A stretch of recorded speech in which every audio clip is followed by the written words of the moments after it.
네, 오늘 본문 요한복음 13장 18절에서 30절이고요. 먼저 20절까지 교독합니다. 내가 너희 모두를 가리켜 말하는 것이 아니니라. 나는 내가 택한 자들이 누구인지 알미라. 그러나 내 떡을 먹는 자가 내게 발꿈치를 들었다는 성경을 응하게 하려는 것이니라. 지금부터 일이 일어나기 전에 일이 너희에게 이르려는 일이 일어날 때 내가 그인 줄 너희가 믿게 하려 함이로라. 내가 진실로 진실로 너희에게 이르노니 내가 보낸 자를 영접하는 자는 나를 영접하는 것이요 나를 영접하는 자는 나를 보내신 이를 영접하는 것이니라. 아멘. 자, 예수님께서는 유다를 택하셨죠. 그런데 지금은 택하지 않은 자가 되었어요. 자, 이에 대해 그랜드 주석은 사명을 다하지 못한 자라고 표현을 했습니다. 자, 이렇게 그리스도께서 배신당하시는 이유를 성경은 성경을 응하게 하려는 것이라고 말씀하고 있는데요. 자, 이것은 하나님의 사람은 반드시 배신을 당하는 일을 겪는다는 것을 의미하는 것입니다. 자, 그래서 제자들에게 이 사실을 알려주어서 제자들도 이런 일을 겪을 것을 알려주시려는 것입니다. 자, 이것이 바로 예수가 그리스도임을 믿게 하려 한다는 의미인 것입니다. 왜냐하면 그리스도를 믿는다는 것이 그리스도를 따라 행함을 의미하고요. 그리스도를 따라 행하면 사람들은 비슷비슷하기 때문에 이런 일을 반드시 겪는다는 것입니다. 18절 중반부에 이 성경을 내 떡을 먹는 자가 내게 발꿈치를 들었다. 자, 이 내용의 주인공인 아히도벨에 대해서 한번 얘기해 보죠. 자, 아히도벨은 왜 다윗을 배신했는가? 그건 바로 개인적인 원한 때문이었죠. 즉, 다윗이 아무리 훌륭한 일을 많이 했어도 자신에게 피해가 되면 보복하고 배신하는 것이 인간들의 속성이라는 것입니다. 자, 그리스도께 수많은 말씀과 표적을 보고 들었어도 유다는 개인적인 원한 때문에 그리스도를 배신했던 것입니다. 그런데 이것은 자신이 그동안 행해온 것을 무너뜨리는 일이기도 했습니다. 자, 이런 일이 바로 사단이 하는 일인 것이죠. 사단의 이름은 파괴자이기도 한데요. 그동안 자신이 충실하게 해온 일을 파괴하면 자신을 파괴하는 것임에도 자신을 위한 감정 때문에 자기를 파괴시키는 자인 거죠. 자, 그러니까 신천지에서 나오더라도 틀리다고 생각해서 나와야지 무슨 일이 있어서 나오면 그 사람은 아닌 자라는 거예요. 자, 경찰을 그만둘 때에도 무슨 일이 있어서 나오는 자는 좀 아닌 자이고 아니다 생각해서 나와야 바른 자이고 바른 판단인 거죠. 기존에 몸담고 있던 데가 거기가 틀렸다라고 해서 나와야 되는데 자기에게 무슨 일이 생겼다라고 해서 나오면 그거는 그 사람이 잘못된 자라는 거예요. 당연하죠. 그래서 우리 단체를 나갈 때는 우리 단체의 주장을 틀리다라고 해서 그렇게 나가는 사람이 있고 우리 단체가 말하는 것이 틀리지는 않는데 자기에게 무슨 일이 있어서 나가는 자들이 있죠. 그러니까 두 번째는 무조건 틀리다 이거예요. 자, 이렇게 배신당하는 일이 있더라도 너희를 영접하는 자들은 있을 것이니 복음을 전하는 자로 살아주길 바란다 라는 말씀이고요. 다시 한번 이런 말씀을 통해서 발을 씻기신 이유가 복음을 지속적으로 전하게 하려 하신 것임도 알 수가 있는 것입니다. 21절에서 25절을 교독합니다. 예수께서 이 말씀을 하시고 심령이 괴로워 증언하여 이르시되 내가 진실로 진실로 너희에게 이르노니 너희 중 하나가 나를 팔리라 하시니 제자들이 서로 보며 누구에게 대하여 말씀하시는지 의심하더라. 예수의 제자 중 하나 곧 그가 사랑하시는 자가 예수의 품에 의지하여 누웠는지라. 시몬 베드로가 머리짓을 하여 말하되 말씀하신 자가 누구인지 말하라 하니 그가 예수의 가슴에 그대로 의지하여 말하되 주여 누구니이까. 아멘. 자, 믿었던 자에게 배신을 당하는 일은 누구에게나 괴로운 일이지만 또 한편으로는 하나님의 사람으로 증명되는 일이기도 한 것입니다. 꼭 당해야 할 고난 중에 하나라는 얘기입니다. 제자들은 팔자가 누구인지 알고 싶어 했는데요. 자, 왜 알고 싶어 했을까요? 막지도 못할 거면서. 왜 궁금해 했느냐? 그냥 뭐 알고 싶었다는 건가요? 자, 이유는요. 이유 중에 하나는 자기가 아님을 알고 싶어서였을 거예요. 자기는 결백하다 이런 거죠. 그러나 예수님의 의도는 뭐죠? 팔자가 아니기를 바라는 게 아니에요. 결백함을 보이길 원하는 게 아니에요. 예수님의 말씀은요. 자신들에게 이런 일이 동일하게 일어나더라도 낙심하지 말고 계속해서 복음을 전하다가 죽는 길로 나아가라는 의도셨던 거죠. 그러니까 팔지 말라는 게 아니에요. 예수님의 말씀은 이런 일이 있을 때에도 예수님처럼 꿋꿋하게 복음을 전하다가 죽는 길로 나아가라는 그런 의도이시죠. 또한 이런 일을요, 평행 이론이라고도 하는데요. 구약 때 하나님의 사람에게 일어난 일이 그리스도께 일어났고요. 그리스도께 일어난 일이 사도들에게 일어났고요. 사도들에게 일어난 일이 이후에 복음을 전하는 하나님의 사람들에게 일어나고 있다는 것입니다. 자, 이유는 하나님의 소망이라는 것이 사람들의 현세적 바램과 소망을 꺾고 복음을 위해 살게 하는 것이기 때문이죠. 그러니까 북한 사람들을 위해서 사역하는 그런 이제 선교사님들이 있죠. 많이 배신을 당해요. 왜? 그들이 바라는 것은 돈이기 때문이죠. 자, 그래서 이와 같은 배신의 일은 지금도 일어나고 있는데요.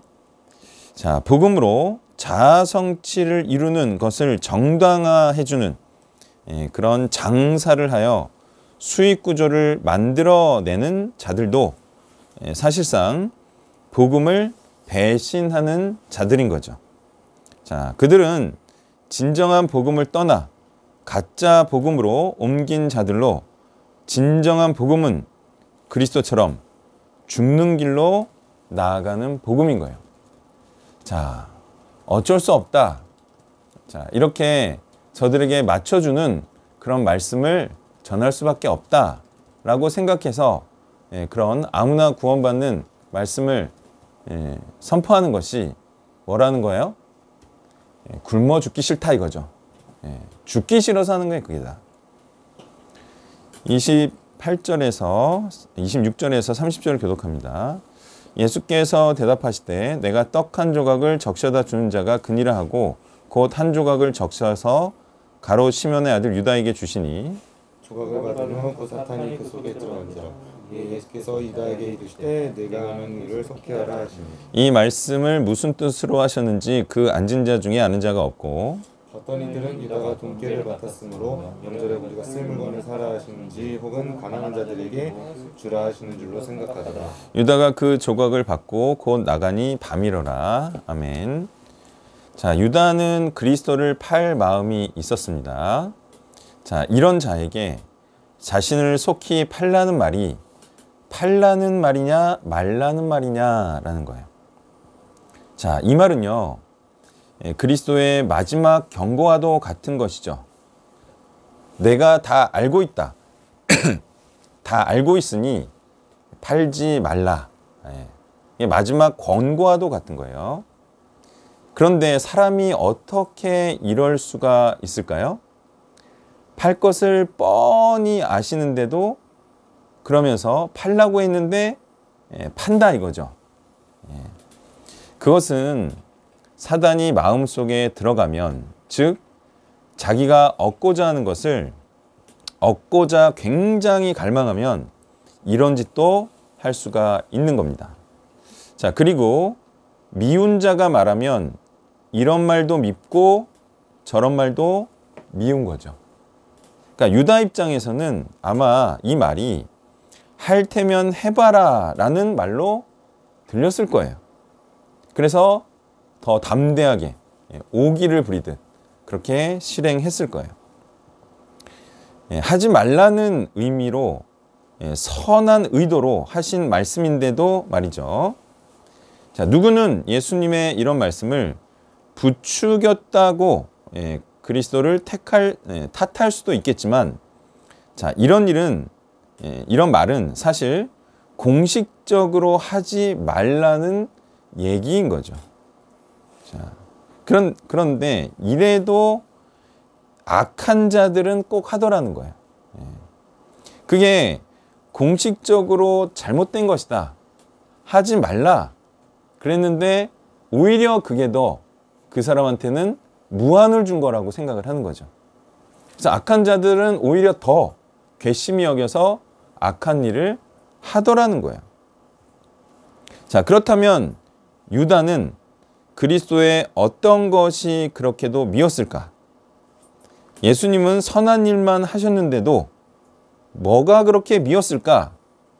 그것은 간단합니다. 자기 입장에서는 좋을 것이 없는 분위기 때문이에요. 자신이 원하는 것은 로마로부터의 독립과 힘있고 멋있는 신분 상승의 삶이었는데요. 이것이 젊은이들에게는 이런 열망이 충만합니다.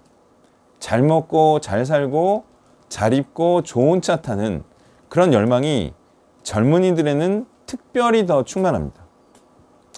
이런 것을 원하는 자였는데 자꾸 예수님께서 죽겠다고 하시니 또 죽을 것 같아요. 진짜로. 그래서 11장 16절을 보면 도마가 죽으러 가자 그러잖아요.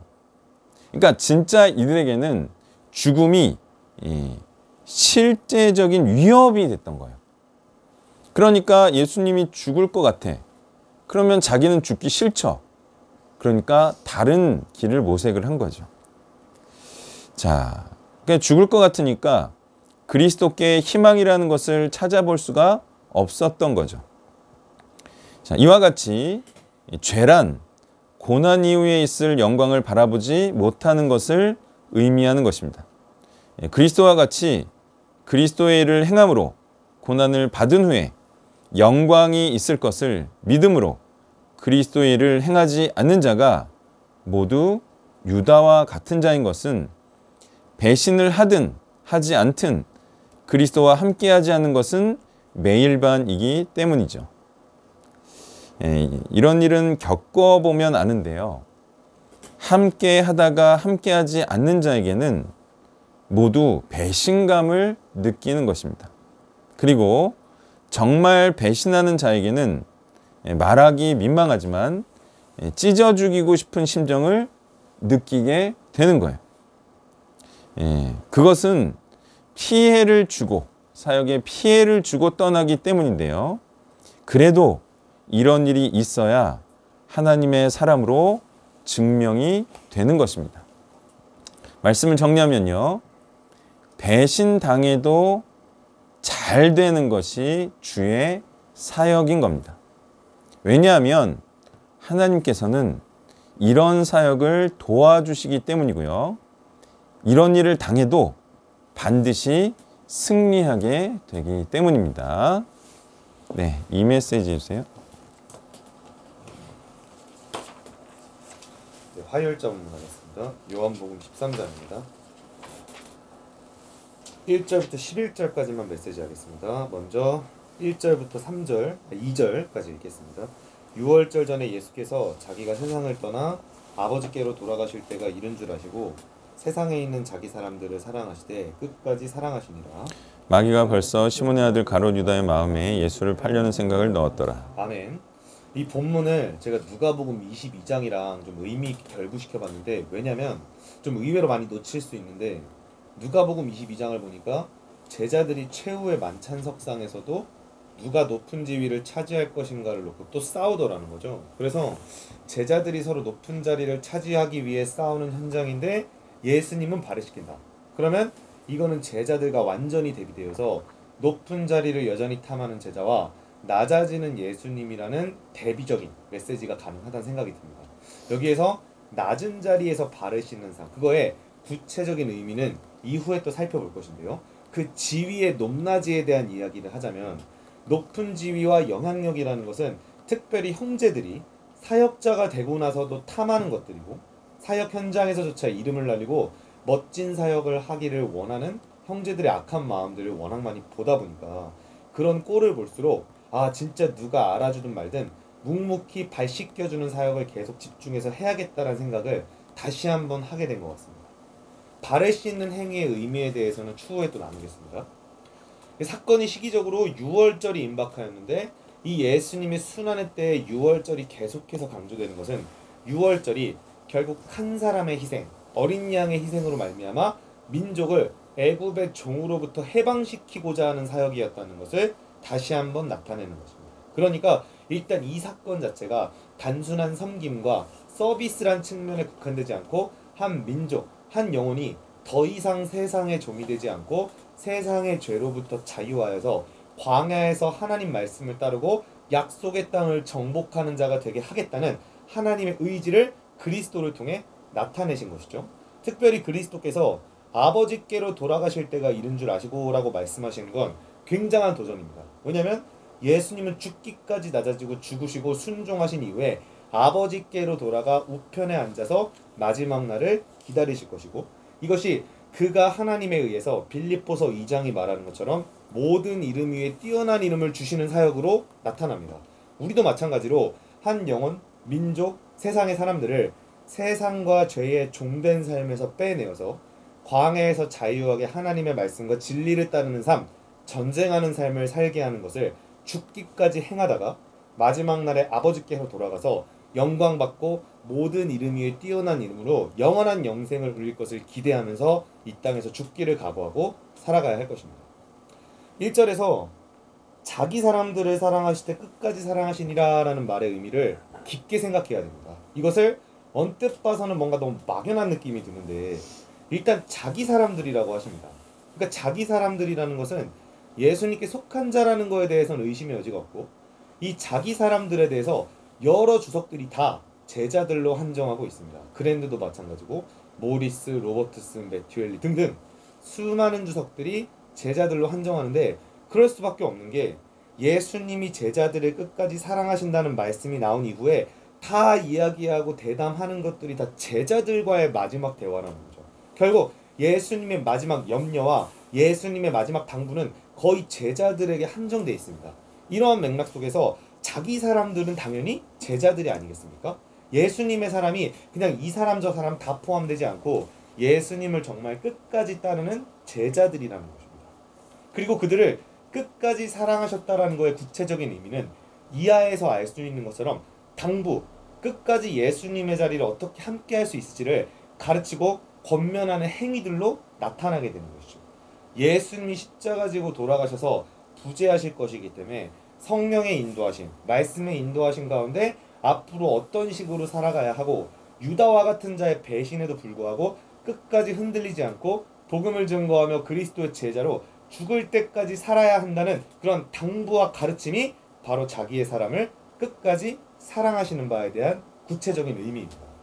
전 여기서 또 하나 감동이 있었던 것은 예수님이 십자가를 앞두신 상황에서도 조용히 홀로 시간을 보내거나 자기의 상황에 얽매일 수도 있으셨는데 그 와중에도 제자들을 양육하시고 챙기셨다는 게 참으로 도전이 되었습니다. 내일 내가 순교를 해야 되거나 죽을 것 같은 고난을 앞두고 있을 때에도 정말 영혼들을 끝까지 챙기고 그들을 당부하고 권면하고 세울 수 있을 것인가. 그래서 이 메시지를 통해서 어떠한 시련과 환난이 닥쳤을지라도 어떤 고통 가운데 있을지라도 제자들을 끝까지 세우는 일을 포기하지 않을 것이고 나의 사람들, 나의 제자들을 양육하고 먹이고 세우는 일을 멈추지 않을 것이다. 이러한 것이 가능한 이유는 내 상황이 아니라 제자들의 앞날을 더욱더 염려하는 목자의 마음에서 이것이 가능한데 매튜 헬렌은 이것을 두고 부모는 어떻든지 아픈 아이는 그 부모의 관심을 필요로 한다라는 말을 주요했었습니다. 부모가 아프다고 해서 아이에 대한 돌봄을 팽개칠 수 없다는 것이죠. 3절부터 11절 보겠습니다. 저녁 먹는 중 예수는 아버지께서 모든 것을 자기 손에 맡기신 것과 또 자기가 하나님께로부터 오셨다가 하나님께로 돌아가실 것을 아시고 저녁 잡수시던 자리에서 일어나 겉옷을 벗고 수건을 가져다가 허리에 두르시고 이에 대야에 물을 떠서 제자들의 발을 씻으시고 그 두르신 수건으로 닦기를 시작하여 시몬 베드로에게 이르시되 베드로가 이르되 주여 주께서 내 발을 씻으시나이까. 예수께서 대답하여 이르시되 내가 하는 것을 내가 지금은 알지 못하나 이후에는 알리라. 베드로가 이르되 내 발을 절대로 씻지 못하시리이다. 예수께서 대답하시되 내가 너를 씻어주지 아니하면 내가 나와 상관이 없느니라. 시몬 베드로가 이르되 주여 내 발뿐 아니라 손과 머리도 씻어주옵소서. 예수께서 이르시되 이미 목욕한 자는 발밖에 씻을 필요가 없느니라. 온몸이 깨끗하니라. 너희가 깨끗하나 다는 아니니라 하시니 이는 자기를 팔 자가 누구인지 아심이라. 그러므로 다는 깨끗하지 아니하다 하시니라. 아멘. 일단 예수님이 행하신 일이 당대 사회적 배경으로 볼 때 충격적인 것은 겉옷을 벗고 수건을 허리에 두르신다라는 그런 예사롭지 않은 표현 때문인데요. 둘 다 종의 상태를 잘 보여주고 있습니다. 허리를 두른다라는 것은 종으로서의 섬기는 행위를 연상케 하는데 전승에 불과하지만 미드라시에서도 창세기 21장에 아브라함이 하갈을 내쫓을 때 노예였음을 확증하기 위해 허리에 쇼를 취해서 두르겠다는 표현인데 어쨌든 그 유대 사회에서 수건을 두른 것이 그 정도의 의미였다는 것입니다. 그리고 발을 씻긴다라는 것도 노예, 이방인 노예에게나 맡겨졌던 일이었습니다. 그래서 겉옷을 벗고 허리에 수건을 두르고 발을 씻기려는 행위에 대해서 머레이라는 사람은 이렇게 말합니다. 굉장한 굴욕의 상황. 그 굴욕의 상황이라는 것을 우리가 도전의 메시지로 받아들인다면 우리는 누군가를 세우기 위해서 때로는 굴욕의 상태, 낮아진 상태를 기쁘게 맞이할 수 있다라는 도전이 됩니다. 그리스도가 그렇게 하셨는데 우리가 못할 이유가 전혀 없는 것이죠. 그렇다면 이 수건으로 발을 씻는 행위의 의미가 무엇인가? 낮아지고 비천해지고 굴욕스러운 상황을 마주하는 것은 알겠는데 이것이 단순히 겸손한 섬김과 겸양이겠느냐? 일단 우리가 이 수건으로 발을 씻는 정도의 겸손을 감수하려면 교회에서나 공동체에서 적당히 우리도 섬깁시다, 겸손합시다, 예의 바르게 행동합시다 이 정도 얘기를 할 수 없는 게 이거는 진짜 비참함과 굴욕과 낮아짐을 얘기하는 거기 때문에 이 이야기 함부로 인용하면 안 됩니다. 그렇게 살 각오도 안 돼 있는 사람들이 겸손을 대충 치장하려고 이 이야기를 너무 잘 인용해서 드리는 말씀입니다. 그 다음에 이 사건을 처음 볼 때 예수님이 비록 그 행위 자체는 종됨, 낮아짐, 비참함을 표방하는 행위는 하셨지만 속된 말을 써서 입은 살아있으셨습니다. 그러니까 아무 말도 없이 어유 당신은 나의 주인입니다. 발 양말 벗으세요. 예예 하면서 씻어준 게 아니라 발 씻으시면서 할 말씀 다 하셨다는 거죠. 허리도 꼿꼿이 세우고 하셨지 않겠습니까? 겸손이라는 것은 굽신대고 예의 바른 게 아니라 오히려 할 말을 하면서 메시지가 무엇인지를 정확히 나타낸다는 것이죠. 그래서 제자들이 못 알아듣고 엉뚱한 소리 하니까 예수님이 오히려 이러한 태도를 보이셨죠. 그런 의미 아니다. 내가 지금 씻어주는 게 의미가 뭐냐면 아직은 너희들 모를 거다. 지금 너희들 깨끗하게 하려는 거 아니냐. 이렇게 공언해버리신다는 거죠. 나중에 7절에 내 행위를 이후에는 알게 된다. 이것이 정말 단순한 겸손이라면 겸손의 메시지를 뭐 그렇게 이해하기 어렵겠습니까? 그래서 이것은 발 씻는 행위가 단순한 친절과 인간적 겸손 이상의 굉장한 깊이가 있는 구속사적 메시지라는 것을 함축하는 것입니다. 자, 관련해서 오늘 본문이 계속해서 깨끗이라는 개념을 언급하는데 10절, 11절에서만 3번 언급되고 다 헬라어로 정결하다, 순결하다 이런 의미를 가지고 있습니다. 예수님은 제자들을 정결케 하시는 거에 목적이 있었습니다. 완전한 의미를 드러내기 위해서 그 십자가의 부활, 그 큰 조명을 필요로 했다는 것이죠. 근데 제자들이 이거에 대해서 이해를 줄곧 못하지 않았습니까? 부활, 십자가 이해하지 못했는데 예수님이 이후에 알리라라고 말씀하신 것은 이후에 오순절 성령 강림 때에 십자가와 부활을 깨닫게 되고 교회 개척과 복음전도 운동을 시작하게 되는 것과 연관이 있습니다. 즉, 발 씻는 행위는 성령이 임하여 깨닫게 될 때야 이해하게 되는 복음적 구속사적 메시지라는 거죠. 이거를 모르면 6절, 8절에서 제자들이 계속 말하는 게 왜 제 발을 씻습니까? 저 더 씻겨주십시오. 이런 식으로 씻음 정도로만 인식한다는 겁니다. 성령이 있으면 이거를 복음적인 행위, 정결케 하는 행위, 사역적인 의미로 이해하게 되는 것이고, 성령이 없으면 단순한 서비스와 섬김 정도로만 인식하게 된다는 것이죠. 8절에서도 이 발을 씻는 행위가 한 영혼을 정결케 한다는 것을 나타내는데, 왜냐하면 예수님과 제자들이 서로 상관하는 존재가 되게 하는데 필수적이라는 겁니다. 만약에 이게 단순한 겸손이라면 이거 안 베푼다고 해서 뭐 상관이 없는 존재가 되겠습니까? 이거는 거의 옵션이니까요. 하지만 여기서 알 수 있는 건 이거 안 하면 상관이 없는 관계다. 즉 반드시 베풀어줘야 한다는 것이죠. 여기 상관이라는 단어가 재밌는데 헬라어로 몫이라고 되어 있습니다. 이 몫이란 말은 70인역에서는 상속, 기업, 구약에서 고엘 제도를 나타낼 때 쓰는 단어였거든요. 이 말은 무엇이냐? 내가 너를 씻기지 않으면 너는 나와 함께 몫을 나누지 못할 것이다. 이게 직역성경의 번역입니다. 상속받기에 합당한 자가 아니라는 것이죠. 즉 이거는 예수님이 제자들을 구원받을 자로 만드는 행위를 나타내는 것입니다. 그래서 예수님이 9절 10절에서 베드로가 더 씻겨달라고 하니까 더 씻을 필요 없고 발 외에 씻을 필요 없다는 말씀을 하시는 거죠. 자, 이거에 대해서 또 한 가지 재밌는 이야기는 잔치에 참여하는 당시의 풍습을 생각해야 되는데, 잔치에 참석할 때 이미 집에서 목욕을 하고 오는 게 상례이기 때문에 잔치집에 도착하게 되면 거기서 종들이 신발을 벗겨서 발만 씻으면 되는 것입니다.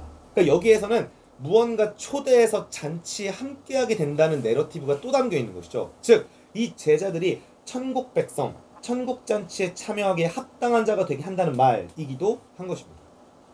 그래서 우리가 이런 한 영혼을 정결케 하고 그 영혼을 온전하게 하고 그 영혼을 복음으로 구원하게 되는 행위를 열정적으로 하라는 것이지 절대로 단순한 겸손이 될 수 없을 것이며, 그러한 복음 행위, 구원 행위를 할 때에는 종과 같은 처지를 각오해야 한다는 것도 알 수가 있습니다. 마지막으로 우리가 이런 사역을 할 때에 그 자세를 예수님이 잘 보여주십니다.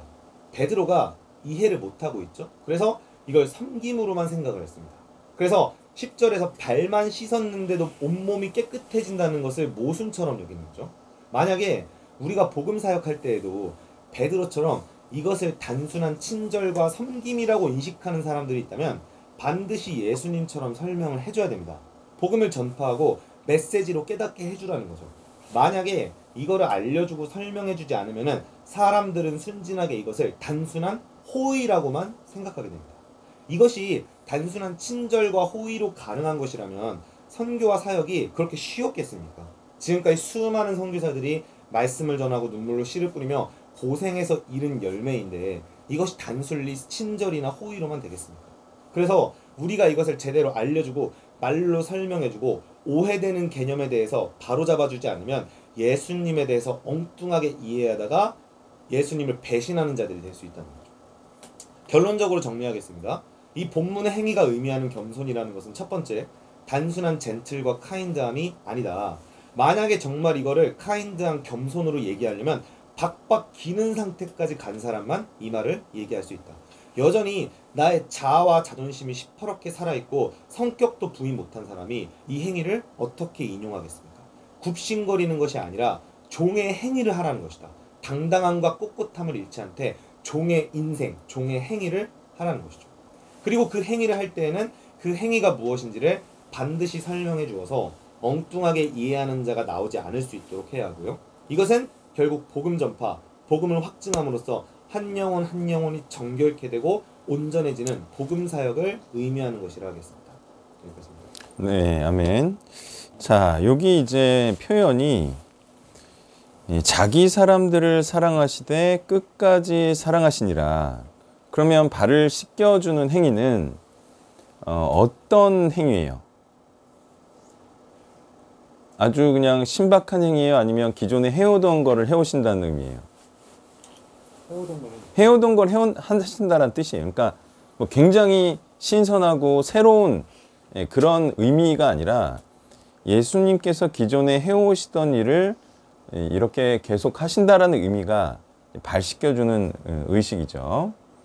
자, 그 다음에 여기서 지칭하는 자기 사람들은 어떤 사람이죠?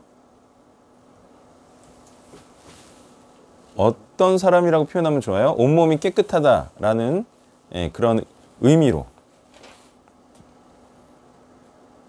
모든 사람을 예수님께 드린다. 그리스도를 온전히 따르는 자는 온몸이 깨끗한 자이다. 이렇게 말할 수가 있어요. 자, 그래서 예수님의 이 세족식은 기존에 하던 사역과 같은 의미의 사역이다라는 거고요. 자, 결국에는 온전히 그리스도를 따르는 자에게 그런 자이더라도 해야 할 사역이 있다. 그건 뭘까요? 온전히 그리스도를 따르는 자에게도 계속해서 지속적으로 해야 할 일이 뭘까요?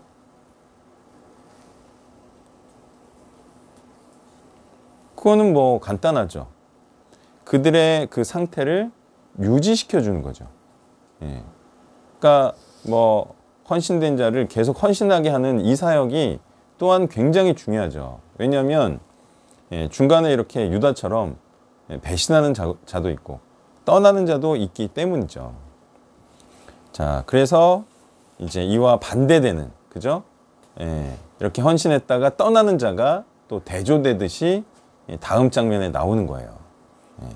예수님께서 이렇게 사역을 했음에도 불구하고 이 세족식의 의도와 달리 행하는 자가 있다. 자, 이런 말씀을 하는 거고, 자, 이 전반적인 이 예수님의 이 세족식의 이 내용을 보면서 혹시 어떤 구절이 생각난 분이 있나요?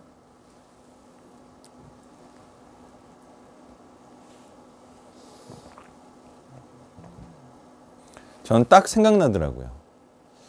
그 하나님이 하나님의 사랑하심과 같이 서로 사랑하라.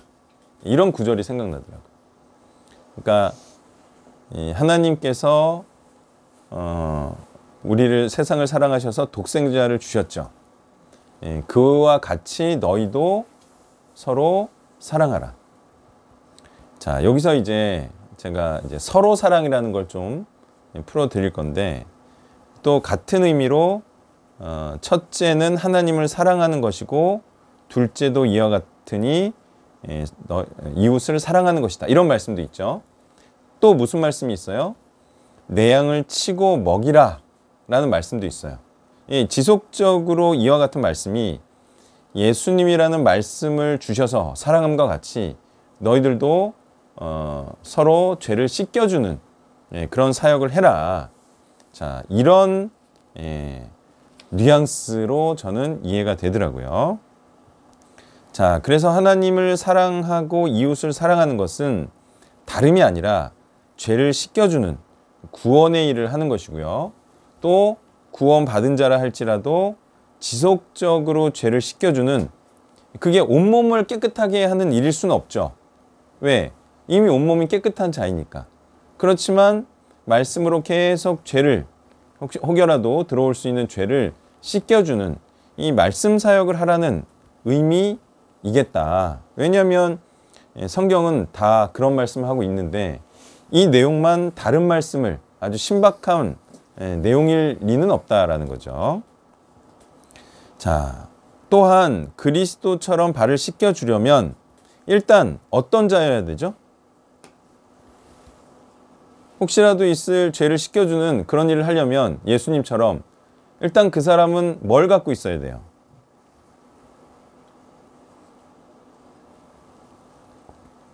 예수님처럼 하려면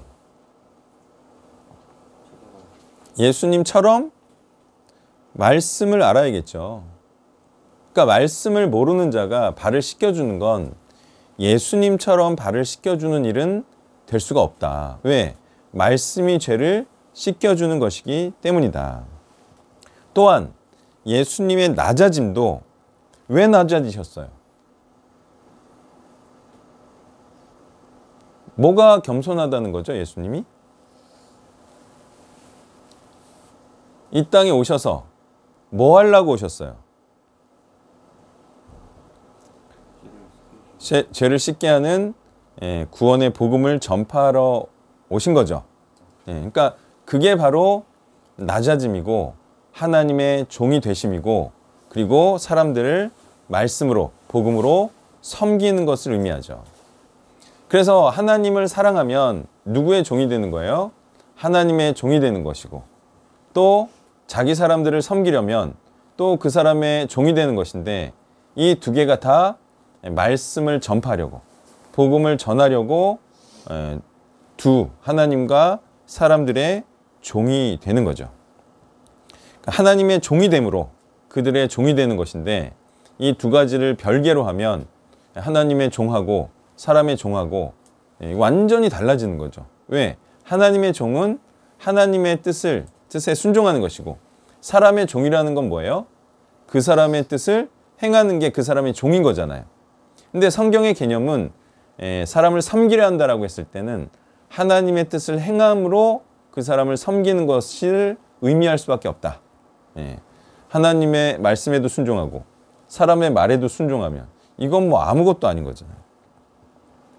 자, 그래서 온몸이 깨끗한 자가 해야 할 것은 뭐겠어요? 온몸이 깨끗한 자가 해야 할 것은 하나예요.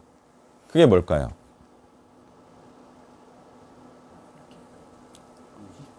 온몸이 깨끗한 자가 하는 것은, 해야 되는 것은 온몸이 깨끗한 것을 유지하는 거예요. 그런 것 같아요? 아닌 것 같아요? 아니, 온몸이 깨끗한 건 그냥 다 된 거예요. 근데 그 상태에서도 남아있을 수 있는 죄를 씻어내야 된다는 것은 그 온몸이 더럽혀질 수 있기 때문이죠.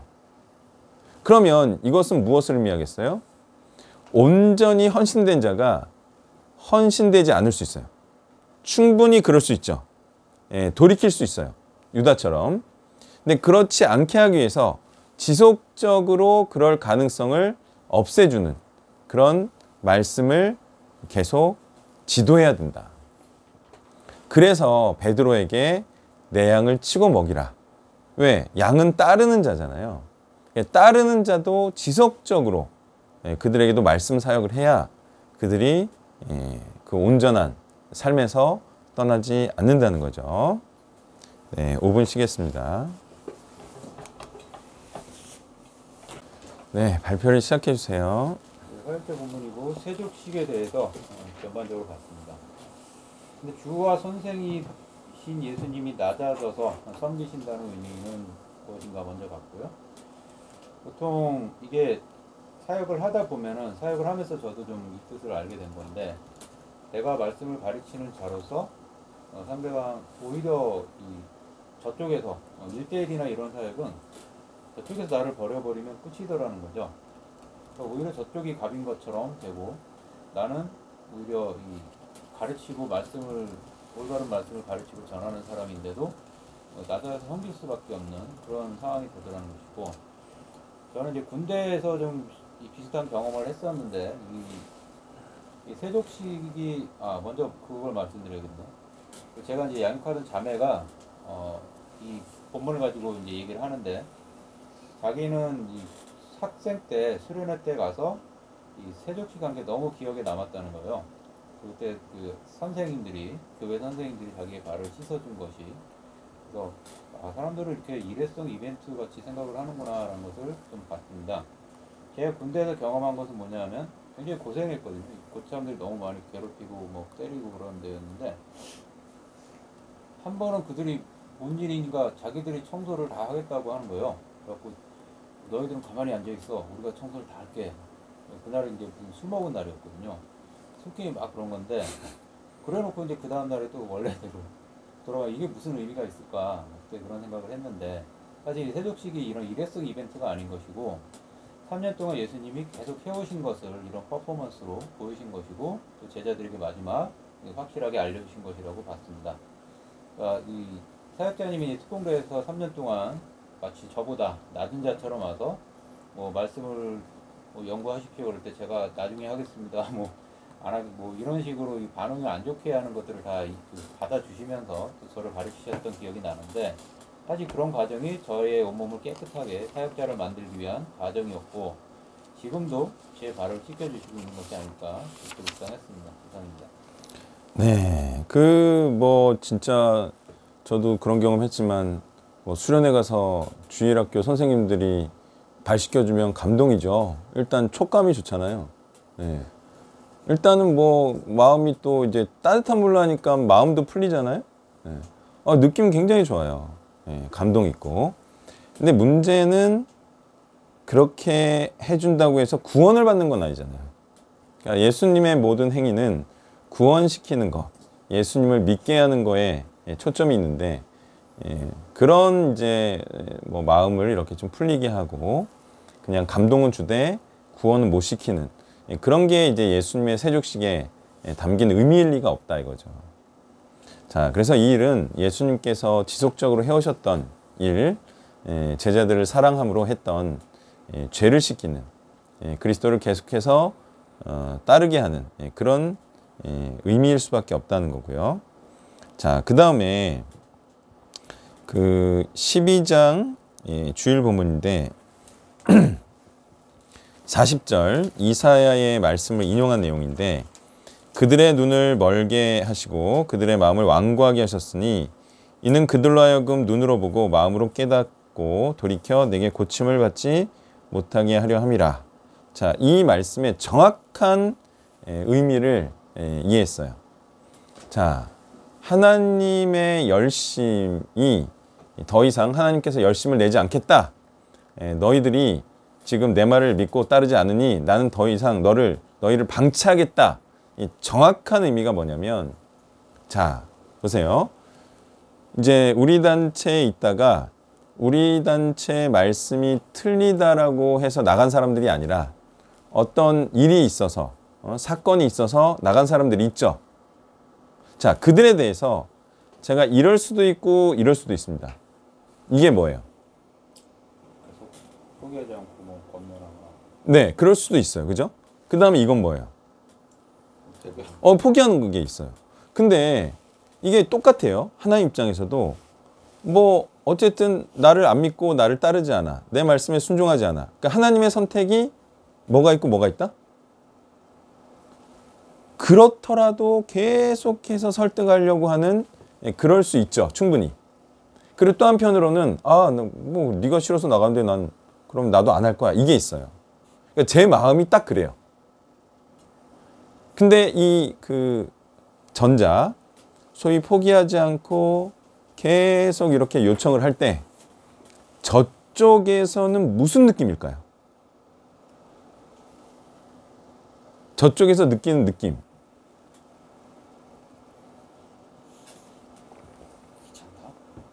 귀찮다가 있을 수 있죠. 또 한편으로는 이런 반응도 있더라고요.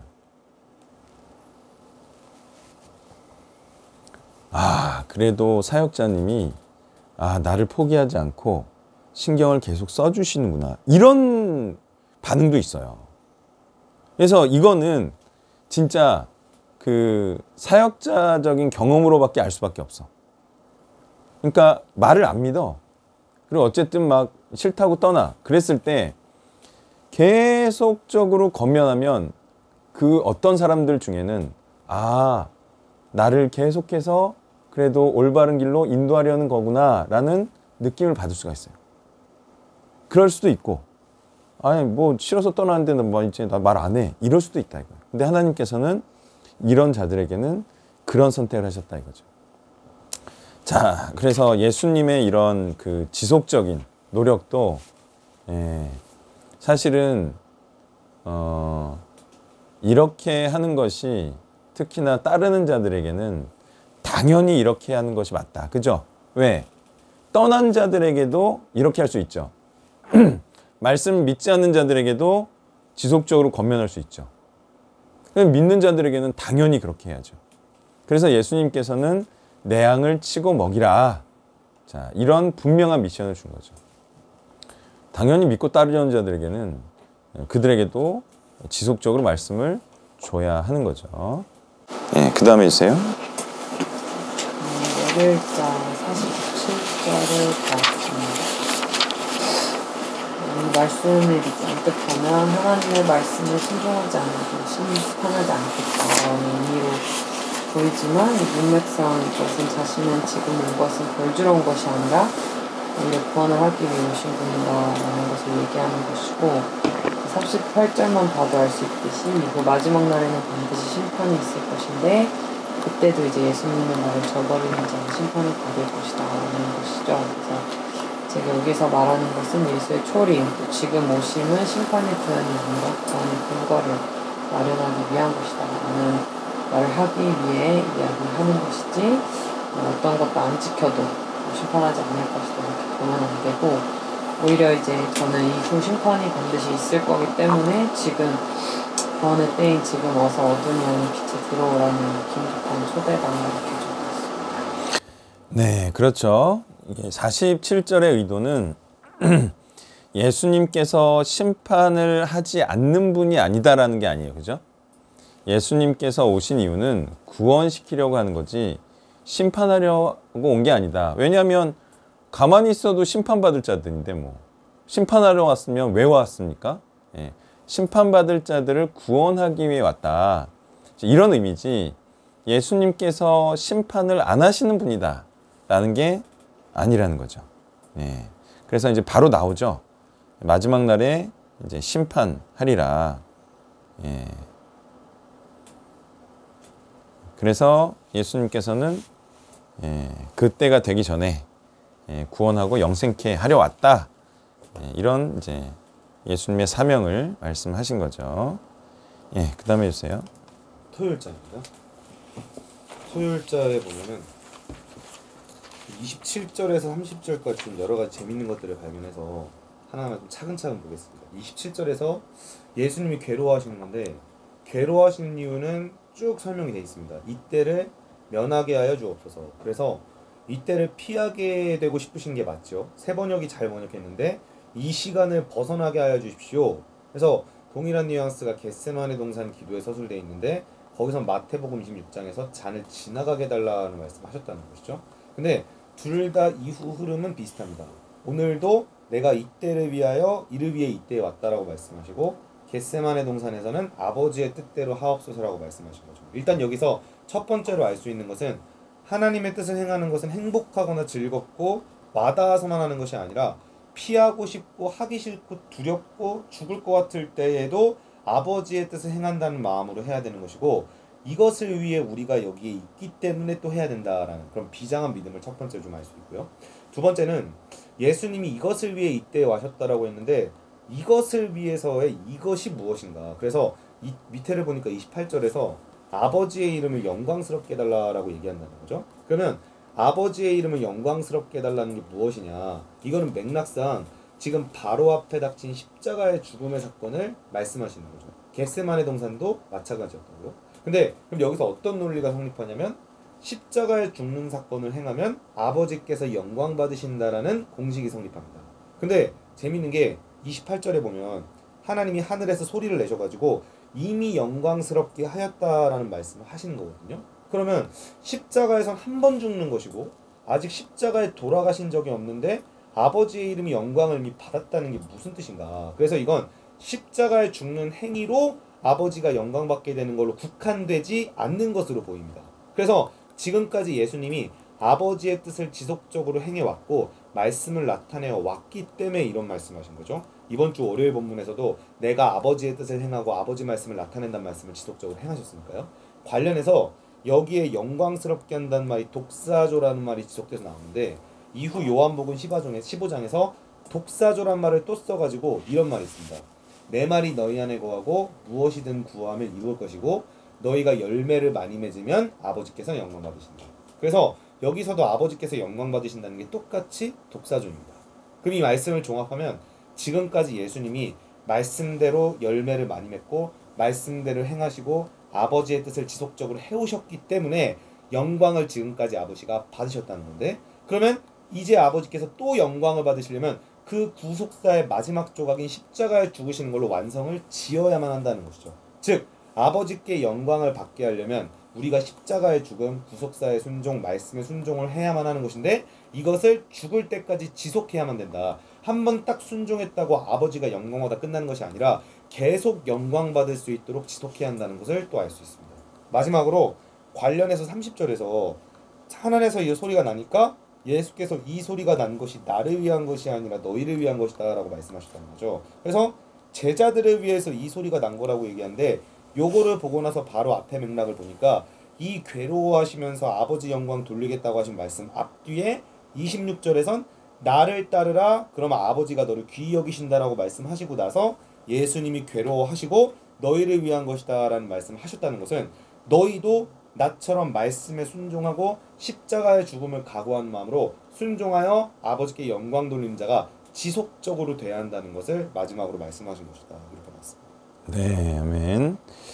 자, 예수님께서 괴로워하심은 이런 일을 당하는 게 결코 좋은 일은 아니다. 뭐 이런 일이 있으면 뭐 해실실 웃을 즐거울 일이 아니다. 그러니까 면하고 싶다 또는 면할 수 있으면 면하는 게 좋다라는 뜻이에요. 왜? 안 좋은 일이니까. 자, 그렇지만 잔을 마셔야만 한다. 자, 그래야 하나님의 이름이 영광을 받으신다. 자, 이게 이제 상관관계를 다 풀어야 돼요. 자, 왜? 이런 일은 안 좋은 일인데 꼭 이런 일을 겪어야만 한대요. 이런 일을 겪어야 하나님께서 영광을 받으신대요. 자, 왜 이런 일을 겪어야만 하죠?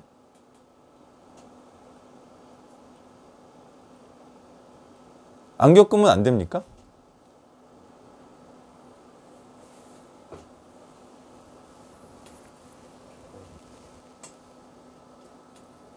자, 안 겪으면 안 되는 이유가 뭐예요? 예수님만 또 뭐 이런 경험을 겪어야 됩니까?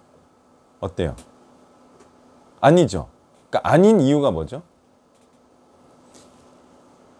예수님도 그렇고 하나님의 모든 사람들은 이런 일을 겪어야만 돼요. 누구나 겪기 싫고 겪으면 안 좋은 일이지만 겪어야만 돼요. 이유가 뭐죠? 예, 세상이 악해서 이 선한 자들을 반드시 공격하고 비난한다. 죽이려 하기 때문에 이런 일은 필수적으로 겪어야 하는데 이유는 세상이 악하기 때문이다. 예, 사단이 공중거세를 잡았기 때문이다.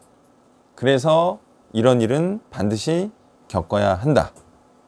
자, 그래서 고난당하는 일은 필수라는 거예요. 배신당하는 일처럼 고난당하는 것은 필수다.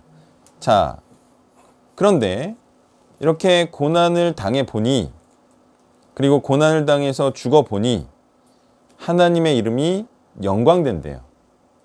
그럼 이거는 어떻게 우리가 설명할 수가 있어요?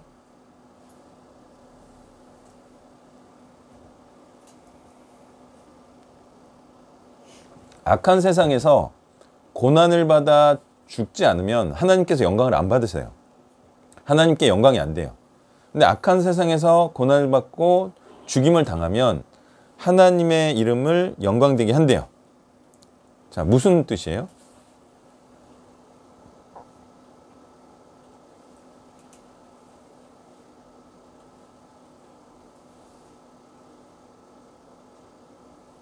안 죽으면 영광이 안 돼. 죽어야 영광이 돼요. 어떻게?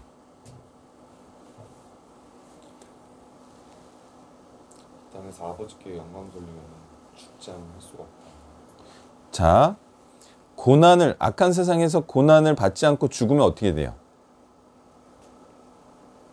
부활을 못하죠. 악한 세상에서 고난을 받고 죽으면 어떻게 돼요? 부활을 하죠. 그때 일어나는 일이 뭐예요? 아, 저렇게 악한 세상에서는 고난을 받고 죽는 것이 맞는 거구나 라는 생각을 해야 해요. 부활을 보면서. 그러면 그때 일어나는 반응이 뭐예요? 아, 하나님의 말씀대로 사는 게 선하구나. 이 말은 또 무슨 말이에요? 아, 하나님의 말씀이 선하고 옳은 말씀이구나. 그죠? 하나님의 말씀이 옳은 거구나. 다시 말해 하나님이 선하고 옳은 분임이 증명되잖아요. 그리스도처럼 살다 죽으면. 근데 안 그리스도처럼 안 죽으면 어떻게 돼요? 그러면 그거는 하나님의 말씀이 선하다는 것을 증명할 수가 없는 삶이죠. 예. 그렇기 때문에 악한 세상에서 하나님의 뜻대로 예수님처럼 살다 죽어야 하나님의 말씀이 옳고 선하다는 것을 증명해서 하나님을 영광되게 할 수 있다는 것이죠. 자, 그리고 이런 이제 그 죽음과 그리고 승리가 고생 끝에 낙이 온다는 말과는 다른 말이죠. 그러니까 사람들은 많이들 뭐 이렇게 정말 고난을 받아야 나중에 영광이 있다 이런 말을 고생을 해야 그 다음에 뭐 나중에 뭐 낙이 있지, 좋은 날 오지, 뭐 그 쥐구멍에 벼뜰 날이 오지, 고생은 사서 하는 거야, 뭐 이렇게 이해를 하는데, 이건 이제 전혀 다른 게, 이거는 하나님의 뜻을 행함으로 악인들의 시기와 공격을 받는 거죠. 그러니까 그냥 고생하고는 완전히 다른 의미죠. 또한 이렇게 설명할 수도 있어요. 뜻이 다른 자들의 오해와 박해를 받는 고난이죠. 그냥 상황이 나빠져서, 그냥 어려움이 닥쳐서 다 어려운 때가 있듯이 그걸 이겨내고 그 다음에 좋은 때가 오는 거하고는 완전히 달라요. 그러니까 이 고난은 정말 하나님의 뜻을 공격하는 자들에 의한 고난을 의미하지, 내가 상황적으로 어렵고 힘든 때를 내가 그냥 참고 견딘다, 이런 의미하고는 다른 의미다 라는 거예요. 그 다음에 이제 발표해 주세요. 목요일자에서 한 가지 남겼습니다.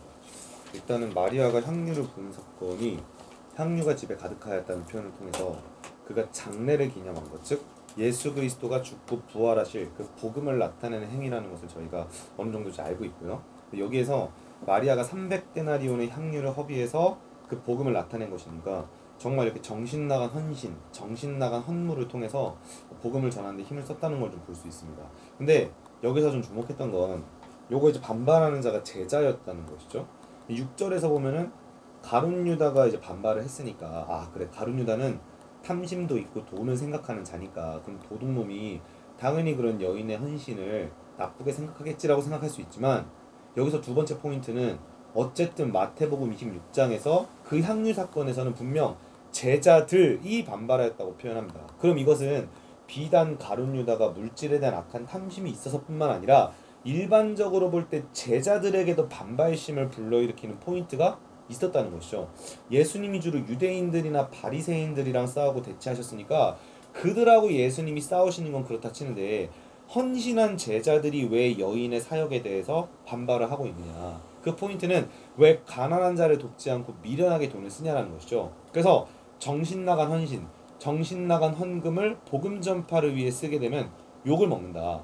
가난한 자를 그냥 돕기만 하는 사역은 산술적으로 무엇인가 유익과 효용이 있는 것 같지만, 복음을 전하기 위해 무슨 항공권 값을 쓴다든지 아니면 엄청난 연봉의 직장을 내려놓는다든지 복음 전파를 위한 기관 설립이나 인프라를 마련하려고 막 엄청난 헌신과 헌금을 하면 그게 무슨 의미냐라는 것처럼 심지어 헌신자들에게도 욕을 먹는다는 것이죠. 그래서 저는 어쩌면 두려운 것은 오늘날 헌신하신 분들, 사역자분들 중에서 구제나 물질적인 것에만 집중하시는 분들도 이런 복음 전파 사역에 대해서 욕을 하겠구나, 그거에 대해서 비판을 하거나 미련한 소리를 듣겠구나, 그런 경우를 대비해서 오늘 본문을 좀 잘 알아둬야 될 것이고, 어쨌든 예수님의 복음 전파를 위해서 정신 나간 헌신과 헌물을 해야 될 것이고, 그거의 근거가 오늘 본문과 같은 것이라는 것을 헌신자들, 사역자들에게 우리가 근거를 명확히 하고 잘 설명할 수 있어야겠다, 좀 이런 생각을 해봤습니다.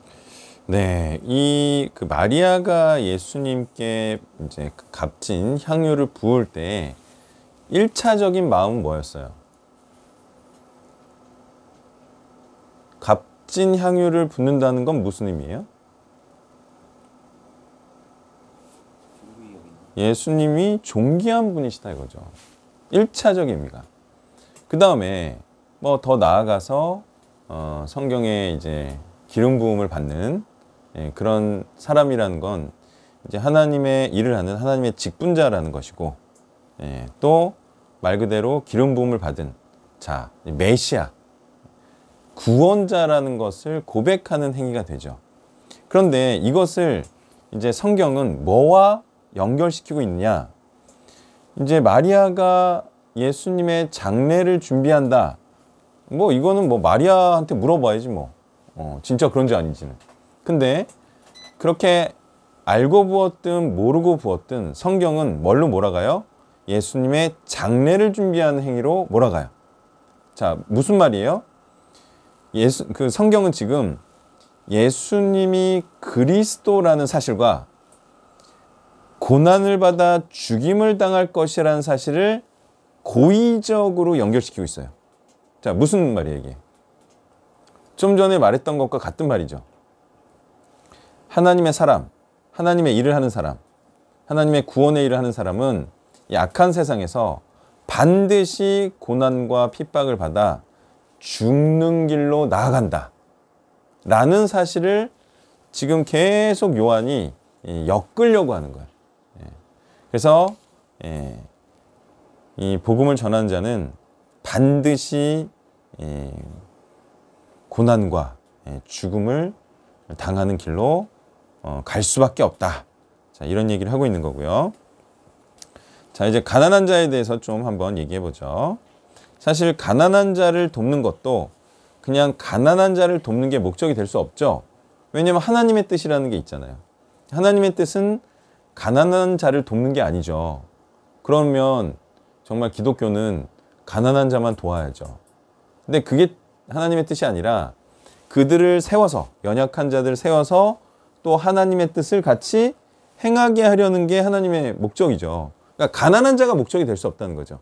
하나님의 뜻이 목적인데 하나님의 뜻은 하나님 말씀에 순종하는 자들을 번성케 하는 것이고, 그래서 가난한 자를 도와줄 때 그 하나님 말씀에 순종하는 자들이 될 것 같으면 이제 가난한 자들을 도와주는 거예요. 자, 이제 이건 됐어. 그런데요, 여러분들 껌 사러 온 사람들 있잖아요. 가난한 사람들. 왜 껌 안 사는지 아세요? 할머니들 왜 껌을 안 사요? 사람들이요?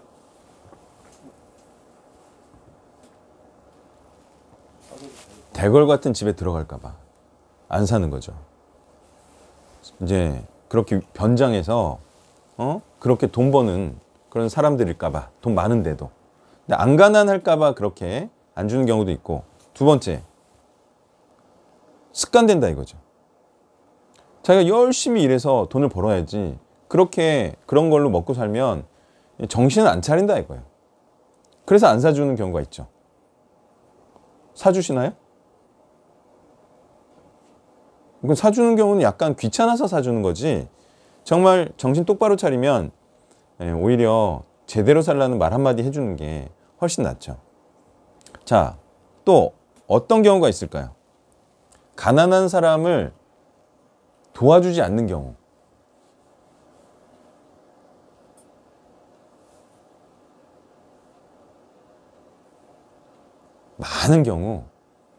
많은 경우 스스로 일어나길 원해서 안 도와주는 경우가 많아요. 자꾸 이렇게 도와주면 스스로 자기의 힘으로 정말 죽기 살기로 이렇게 일어나려는 그런 노력을 안 하는 경우가 많이 있거든요. 그래서 정말 극한의 상황까지는 되기 전까지는 안 도와주는 경우가 있어요. 자, 그래서 이런 판단이 옳을까요, 옳지 않을까요? 그냥 가난하면 도와주는 게 옳을까요? 아니면 그런 배고픈 시절들을 견디고 자기가 스스로 일어나게 하는 것이 올바른 판단일까요? 어떨까요? 그렇죠. 그래서 사람들이 가난한 자를 무작정 도와주지 않아요. 분별력이 있는 사람. 그리고 그렇게 하는 사람들 중에는 자신도 그런 어려운 때를 겪고 일어난 사람들이 그렇고요. 그래서 그런 사람들은 분별력 있게 도와주죠. 무작정 도와준다기보다 또 그렇게 말하자면 자기 노력을 하는 사람들을 도와주기도 하죠. 그래서 그냥 가난한 사람을 도와주는 게 목적이 될 수 없다라는 거예요. 일으켜내는 것이 목적이라는 거죠. 그런데 지금 예수님께서는 어쨌든 가난한 자를 돕는 것도 하나님의 뜻이에요. 그죠? 고아와 가부를 돕는 것도 분명히 하나님의 뜻인데 예수님께서는 무슨 말씀하시냐면 아니다. 지금은 이게 더 옳은 행동이다 이래요. 무슨 의미예요? 충분히 가난한 자를 돕는 게 하나님의 뜻일 수 있어요. 근데 아니다. 지금은 이게 더 나은 거다. 무슨 의미예요?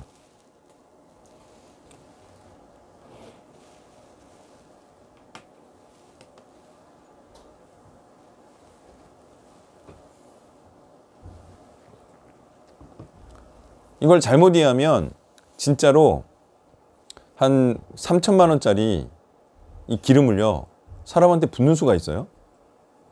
그건 진짜 허비하는 거예요. 근데 예수님은 이건 이게 더 낫다. 지금은 이게 더 낫다 그랬어요. 이유가 뭐예요?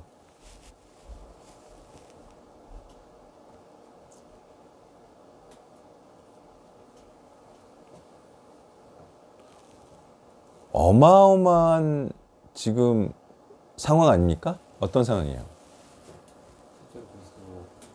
공생의 3년, 그죠? 그 기간 안에 있었던 일이에요. 그리고 죽기 전에 행한 일이에요. 죽기 직전에. 이런 타이밍은 나올 수가 없습니다. 그러니까 예수님이잖아라는 거예요. 다른 사람이 아니고 예수님이잖아요. 그러니까 예수님께 딱 부었어요. 실제로 가난한 자를 위해서 쓴 것보다 더 큰 효과가 있었나요? 있나요? 그렇죠. 성경에 기록됐잖아요. 그럼 그 당시에 뭐 3천 명의 가난한 자를 돕는 것보다 복음 전파에 어때요? 더 훨씬 효과가 있죠. 그러니까 이런 측면에서도 예수님의 이 말씀은 옳은 말씀이었던 거예요. 이 타이밍에는 가난한 자를 돕는 것보다 예수님께 기름을 붓는 게 복음을 위해서 훨씬 유익하다. 그러니까 하게 내버려 둬라. 이런 말씀을 하신 거죠. 정확한 판단이셨던 거죠. 또 보겠습니다. 네. 13장 4절부터 17절까지 봤고요. 맨 처음에는 이 주와 선생이 되어서 발을 씻겨 주셨는데 그 목적이 그렇게 하신 이유가 제자들도 이렇게 서로 발을 씻어주게 하기 위한 것이고 그것이 옳다라는 단어는 오케이로고 빚지다, 뭐뭇을 할 의무를 가지고 있다. 너희는 이런 의무를 반드시 이렇게 해야 되고 이런 의무를 가지고 있다는 것입니다. 이것은 뭐 명령이죠. 근데 이런 말씀하신 이유 중에 하나는 16절에 보니까 종이 주임보다 크지 못하고 그러니까 예수님의 제자라고 하면서 이렇게 그리스도처럼 하지 않으려는 자들도 있을 것이기 때문입니다. 예를 들면은 사역자한테 배웠음에도 자기가 옳다, 자기가 더 잘할 자신이 있다, 이런 식으로 얘기하는 사람도 있었고요. 이게 그러니까 나를 섬겨준 사람이 얼마나 고마운 사람인지 그런 또 은혜를 잊는 자들도 있을 것이고요. 자기가 더 크고 옳다고 생각하고 실제로 더 크고 큰 일을 한다 하더라도 사실은 그리스도께서 해오신 마련하신 그 위에 하는 거기 때문에 예수님보다 더 크다고 할 수 없을 것임에도 이런 교만한 자들이 있을 것이고 그것은 반드시 꼭 해야 된다는 것을 말씀하시는 겁니다. 네. 자, 예수님께서 너희도 서로 발을 씻겨줘라. 자, 이런 너희도 서로 발을 씻어주는 것이 옳으니라. 너희도 행하게 하려 하여 자 서로 사랑하라. 이웃을 내 몸과 같이 사랑하라. 자, 이게요. 잘 한번 생각을 해보세요. 여기서 서로라는 의미가 사도들끼리를 의미할까요?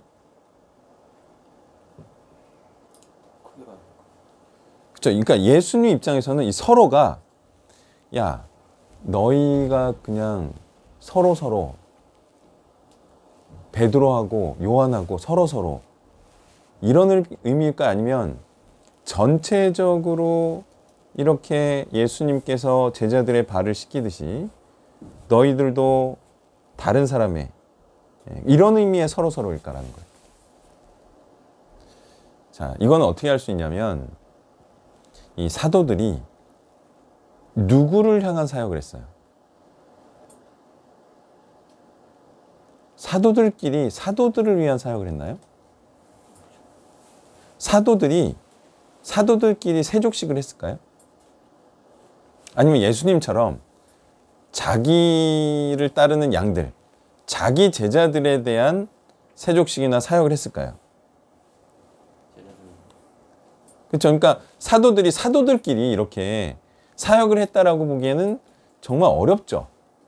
그들이 서로를 위해서 정말 말씀으로 섬기고, 응? 야, 넌 내가 하는 말씀을 잘 들어. 내 말씀을 듣고 너 사역을 지속해. 너 죄가 있어. 그러니까 내 말을 듣고 죄를 떨어버려. 이랬을까요? 근데 그렇게 하는 게 사실상 건방진 거죠. 베드로 형한테. 맏 형한테 자꾸 예수님께서 하라고 하셨으니 내가 발을 씻겨주고 그것은 내가 형 사역 지속하게 하려는 거야. 자꾸 이러면 이 좀 이상하잖아요. 큰형한테. 예수님한테도 그러는 거지. 예수님, 제가 예수님 발 씻겨드릴게요. 죄가 좀 있는 것 같은데요. 제가 좀 죄를 이것도 좀 이상하잖아요. 마찬가지입니다. 속사도들이 사도한테 내가 발을 씻겨드릴게요.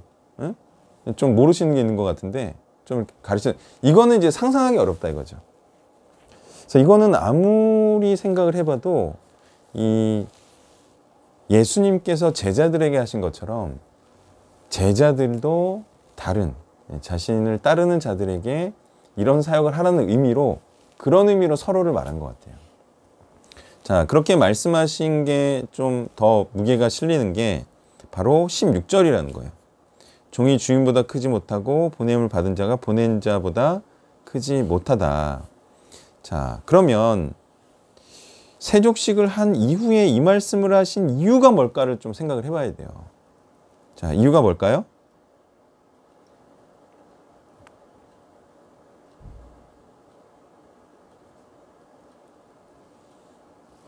너희가 하는 일도 나처럼 온몸을 깨끗게 하여서 다른 사람을 보내는 그런 일을 해야 된다. 그죠? 그러니까 세족식의 의미가 똑같아요. 그러니까 너희들끼리 해서 보냄을 주고 그러면 예수님 뭐가 됩니까? 사도들은 예수님이 보낸 자들이지. 또 다른 보낼 자들을 만들라는 의미에서 이걸 한 거지. 사도들끼리 해서 서로 보내라. 이런 뜻이 될 수가 없다. 자, 큰 의미로 서로 사랑을 좀 해석해야 되지 않겠느냐. 자, 이런 뜻이에요. 자, 또 보겠습니다.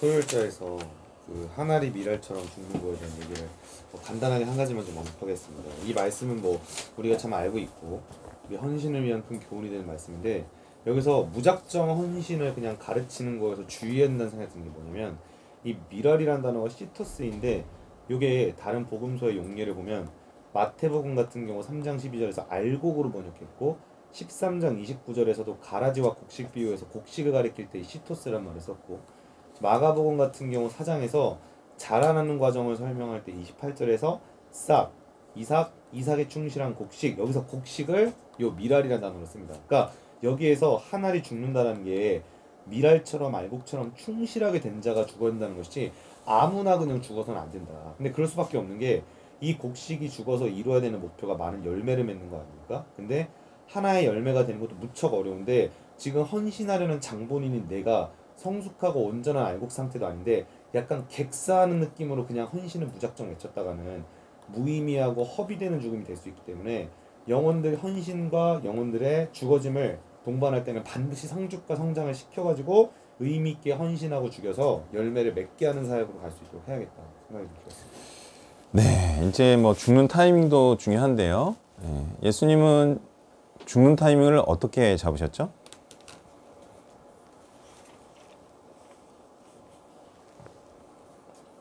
이방인들이 예수님을 찾아오셨을 때 이제 죽을 때가 됐다. 죽어도 된다. 그러니까 이제 복음 전파가 이제 다른 민족들에게도 복음이 전파될 수 있는 상황이 됐을 때 그때가 이제 죽을 타이밍이지 아무 때나 죽으면 안 된다는 거고 그래서 예수님께서 이제 오순절 성령 강림 날에 그 바로 뜻이 이루어졌음이 또 사도행전 2장에 그대로 나오죠.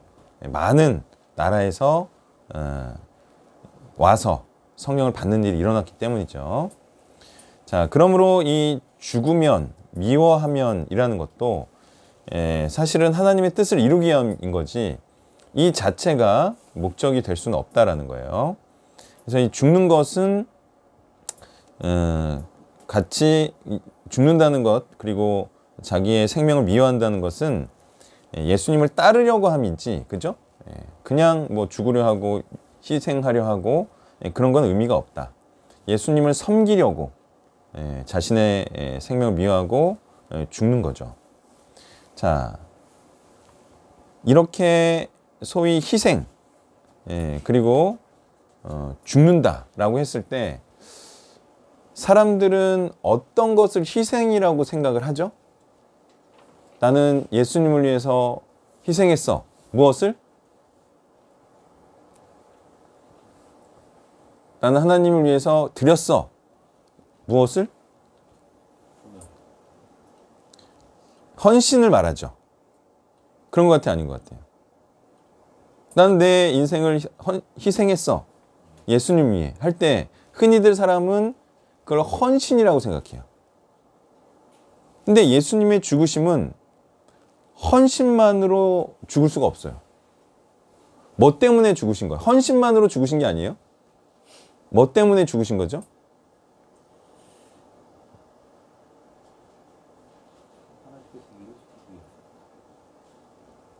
헌신만으로는 안 되고 말씀이 죽는 말씀이어야죠. 헌신만으로는 죽을 수가 없어요. 어떤 자들이 죽이려고 하는 말씀을 전해야 죽는 거지. 그런 말씀을 전하지 않고 헌신을 하면 죽는 일이 발생하지 않아요. 그러니까 핵심은 뭐냐면 헌신이 아니라 말씀이라는 거죠. 예. 어느 정도 전파에서는 죽는 일이 발생하지 않습니다. 왜죠? 위협이 안 되니까.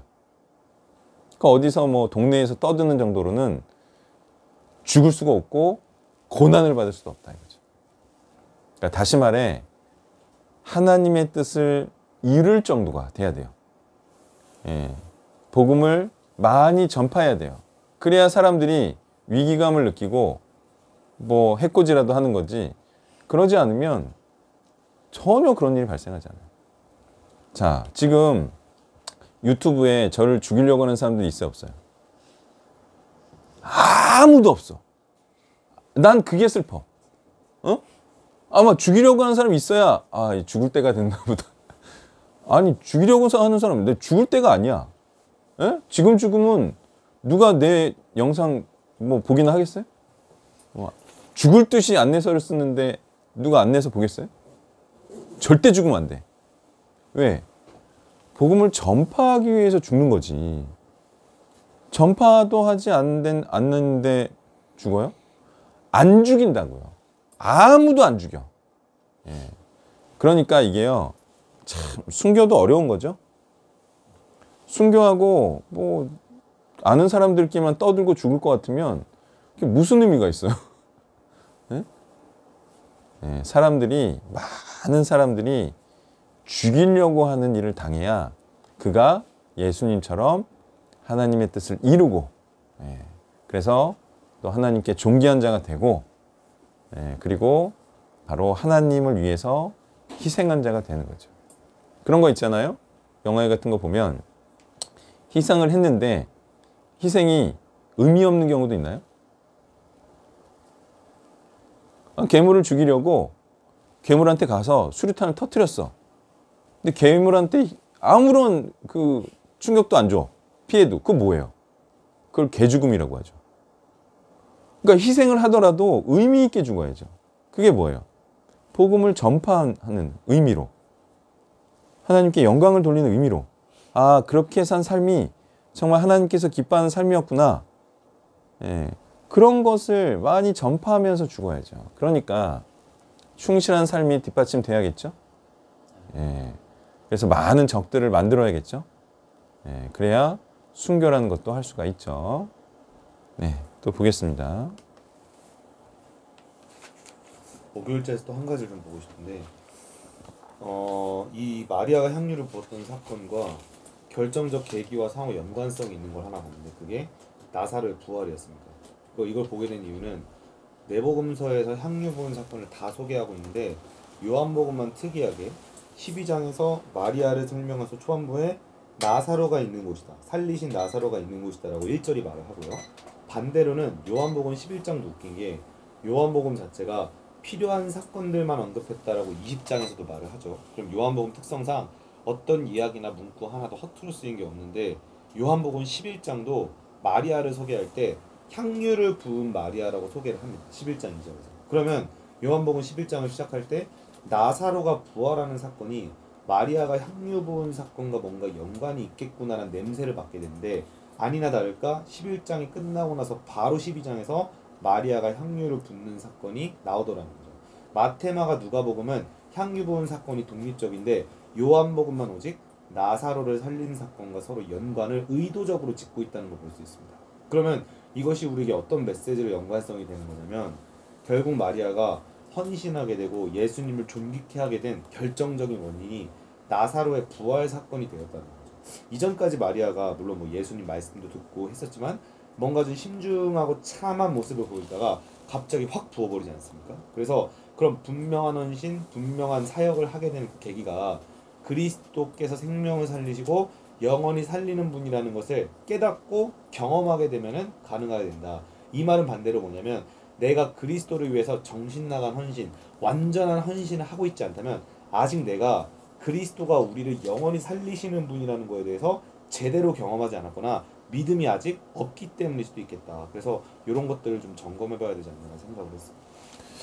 네, 이제 사람이 똑똑하고 안 똑똑하고가 사실은 정말 그것을 바라보느냐, 정말 그것이 있었다고 믿느냐, 이 차이인데요.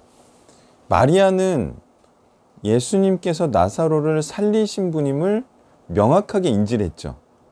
그래서 가장 값진 것을 드렸어요. 똑똑한데 어떤 사람들은요, 예수님께서 부활시킬 수 있는 분임을 정확하게 인지를 못해요. 자, 그래서 정확하게 인지를 못하는 사람들은 어떻게 살아요? 예수님께 별로 관심이 없이 살죠. 근데 간단합니다. 예수님께서 부활이고 생명이다 라는 사실을 인지했다면 누구에게 가장 관심 있는 삶을 살겠어요? 예수님께 가장 관심 있는 삶을 살겠죠. 근데 안 똑똑하다 보니까 예수님이 부활이요 생명이야? 근데도 예수님께 별로 관심이 없어요. 이게 안 똑똑한 거다. 어떤 사실을 말해줬으면 그게 대박이면 그거를 파야죠. 근데 은근히 흘려버리는 사람들이 어리석은 사람들이다. 근데 이유가 있어요. 사실 영생하는 것이면 대박 사건 아닙니까? 근데 영생을 하게 하는 성경에 관심이 없어. 이유가 있어요. 아, 그래, 성경이 영생하게 해줘? 네. 말씀이 진리로 자유케 그러면 내가 한번 진리로 자유케 돼보자 하고 진리를 팔 텐데 안 파는 이유가 있어요. 다 뭘까요? 그게 강력한 벽이에요. 사실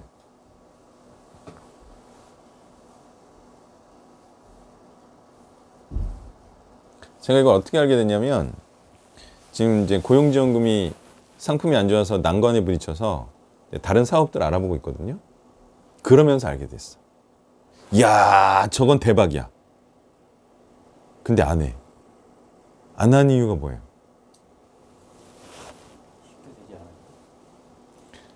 어느 난관에 부딪히면 그때 힘이 쫙 빠져요. 그때도 차고 올라가야 되거든요. 그러니까 어려운 난관이 이렇게 발생을 해요. 아, 이거 대박인데? 근데 이거 하려면 이걸 해야 돼. 그리고 신경을 바짝 써야 돼. 그리고 막 고민해야 되고, 하여튼 뭐 공부는 기본이고, 막 이거 알아보고 저거 알아보고 하는 굉장한 민감한 수고들이 발생을 해요. 그때 무슨 감정이 든다?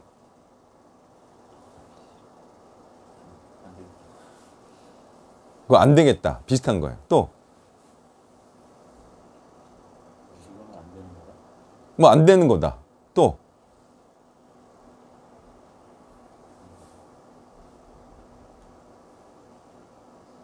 말하자면 하기 싫은 마음이 들어요. 그 대박인데, 분명히 대박인데 하다 보면 어렵고 힘든 일이 발생을 해요. 예.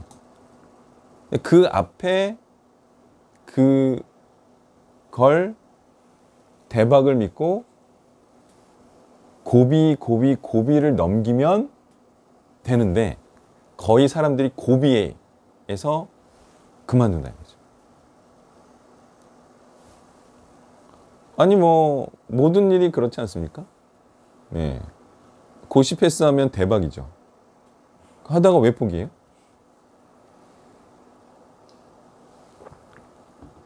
낙심되는 상황이 온다 이거예요. 낙심되는 상황. 이번에 뭐 올림픽 할 때도 무슨 정말 어렵게 훈련했다. 중간에 너무 포기하고 싶더라. 그런 말 해요, 안 해요? 근데 그걸 이겨내면 어떻게 돼요? 어쨌든 영광이 있잖아요. 뭐 작은 영광이지만. 그래서 원리가 그래요. 정말 예수님과 그의 복음에 정말 대박이 있음을 알아요. 그런데도 이 복음을 위해서 살다가 또는 성경을 연구하다가 더 치고 나가지 못한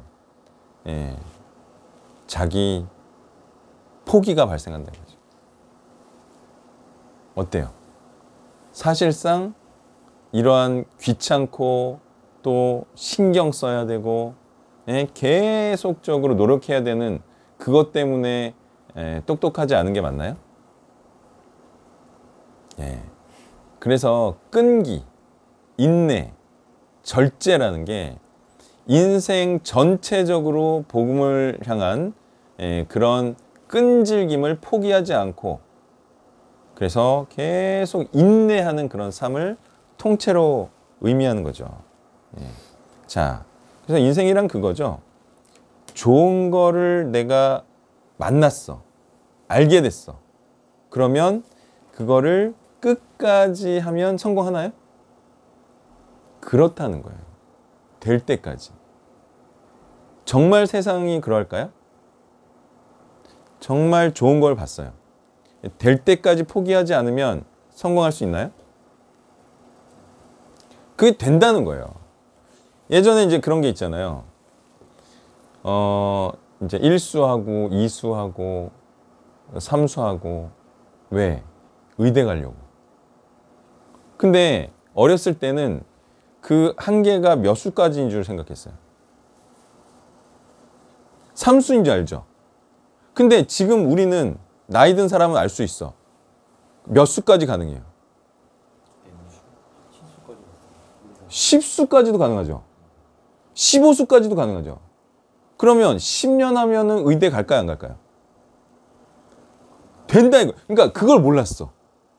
근데 10년 내에 의대 가도 성공한 거야, 아니에요? 그렇다는 거예요. 그러니까 사람들이 몰라. 10년 투자해서 되면 되는 거예요. 근데 1년 1년마다 떨어질 때마다 무슨 생각을 해요? 이제 실망하고 절망하고 포기하고 싶고 그런가요? 그렇다는 거예요. 그래서 누가 그랬죠? 야, 그때 편의점 알바람도 하면서 고시를 계속했으면 됐을 텐데, 이런 말 한 사람 있지 않나요? 같이 들은 것 같은데? 딴 데서 들었나? 하도 이제 여러 부류를 만나가지고 딴 데서 들은 것 같아요. 어떤 사람이 야, 그때 괜히 포기하지 말고 그냥 편의점 다니면서라도 했으면은 됐을 텐데, 이런 말 했어요. 아, 그 친구는 만난 지 오래됐으니까 아니고, 그 친구는 그런 말을 할 정도도 아니고 근데 실제로 제가 만났다는 거 아닙니까? 2번인가 3번을 떨어졌어요. 노무사 시험에. 그것도 어머니가 정말 어렵게 마련한 돈으로. 그래가지고 이제 더 이상 어머니 고생시키면 안 되고 뭐 하여튼 그래가지고 이제 포기하고 편의점 알바를 했어요. 근데 하다 보니까 한 번 더 치고 싶은 거야. 그래가지고 알바하면서 됐어요. 보세요. 포기하지 않으면 돼요. 그리고 포기하지 않으면 길이 있어요, 없어요? 문제는 이 포기하고 싶은 때에 포기하지 않는, 그게 중요하다는 거예요. 그렇게 10년 도전하면 다 이룰 수가 있어요. 뭐든지. 자기가 의지가 있고, 불굴의 투지가 있다면 다 이루는 거죠. 가장 중요한 게 낙심하지 않는 마음입니다. 1년 1년 낙심하지 않는 마음이 중요하다. 자, 그럼 수무를 세겠습니다. 수율이요. 오늘 본문이고, 그 사람 건데 19절부터 18절부터 20절까지 갔습니다. 그러니까 이 공동체에 이런 그러니까 뭐 예전에 뭐 신이나 수고를 떠나가는 뭐 이런 일들이 일어나면은 불안해지고 또 덩달아 뭐 마음이 흔들리고 떠나가는 사람들도 생기고 또 그랬을 때 또 남아있는 자들도 또 마음이 힘들어지는 이런 상황이 이제 일어난다는 거죠. 그때 주신 말씀이 이제 진실을 이루노니 나를 보낸 자를 영접하는 이런 말씀하시는데 결국 하나님이 보낸 분이 그리스도이고 그리스도가 보낸 자는 또 그리스도의 말씀을 올바로 전하는 자죠. 그러니까 올바른 말씀을 받아들이고 또 전하고 하면은 사실 불안해할 것이 없는 것이고, 그러니까 내가 전하는 말씀이 옳다면은 공격하고 뭐 제자가 떠나고 제자를 뺏어가고 뭐 해도 사실은 갈롬이 간 것인 경우가 많고 또 내가 잘못해서 그런 것은 아니라는 것을 생각해 줍니다. 네, 이제 이런 사람들이 있죠. 이제 공동체의 어떤 상황 또는 분위기에 따라서 갈팡질팡하는 사람들, 불안해하는 사람들이 있죠. 그런 사람들은 근거를 어디에 둔 거죠? 사람에게 둔 거죠. 또 상황에 둔 거죠. 그러니까 우리가 처음 당했을 때 그때도 일어났던 일이 뭐냐면 그때야 비로소 제가 전하는 말씀이 옳으냐 그르냐를 따지기 시작했다는 거예요. 그 말은 뭐예요? 그전에는 뭐예요? 말씀이 옳고 그른지도 모르고 따랐다는 거죠. 근데 그런 상황의 변동이 있으니까 말씀은 그대로였는데 그때서야 비로소 저를 의심도 하고 뭐 기존에 전하던 말씀이 틀린 거 아니냐 이런 말을 했다는 거는 그 사람이 기존부터 말씀 보고 온 게 아니야. 말씀 보고 온 게 아니야. 그게 이제 드러났던 거고, 또 최근에 있었던 일은 그거하고도 좀 다르죠. 예전에는 말씀이 틀렸다고 하면서 나간 거고, 그러니까 말씀을 모르는 자들은 말씀이 틀렸나 보다 하고 틀렸나? 맞나? 이렇게 하고 뭐 갈팡질팡했어요. 근데 지금 같은 경우는 그것도 아니야. 말씀이 틀렸다 비난하고 나간 게 아니에요. 어떤 일부적인 것을, 말씀을 비난한 게 아니고 일부적인 것에 대한 불만을 가지고 나간 거예요. 자, 그랬을 때 나가. 그러면 그것도 말씀에 근거를 두고 공동체에 나온 게 아니었다라는 명백한 증거죠. 그러면 그 사람들은 뭐 때문에 나간 거죠?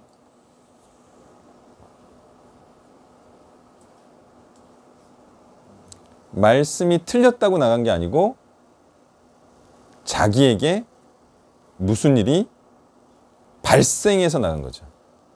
그러니까 딱 아까 1메시지 할 때 어떤 경우예요? 뭐 당신이 하는 사역은 훌륭하고 막 좋아. 선한 말씀이었어. 근데 아이도벨이나 유다처럼 누구에게 발생한 일로 나간 거예요? 자기에게 발생한 일로 나갔죠. 그러니까 다윗, 네가 나쁜 놈이냐 선한 놈이냐는 관심 없어. 자기한테 일어난 일로 나가는 거야. 다윗, 네가 하나님의 왕국을 이루고 하나님의 뜻에 온전히 순종한 자였어. 나는 그거 중요하지 않아. 나한테 일어난 일이 중요해. 이런 거죠. 그래서 제가 뭐라 그랬어요? 아니라고 해서 나가는 거는 그럴 수 있다. 근데 그러니까 경찰 일이 아니라고 해서 경찰 일을 그만두는 건 괜찮아요. 그죠? 근데 경찰 일을 그만두는 사람 중에 많은 사람들이 어떤 사람들이에요? 잘려서 그럼 자기한테 무슨 일이 일어나서 나가는 사람들이 많잖아요. 그러니까 경찰 일은 진짜 하나님 앞에 옳지 않아. 하나님의 일이 아니야. 라고 하는 거는 좋은 거죠. 근데 마침 징계받을 일이 있어.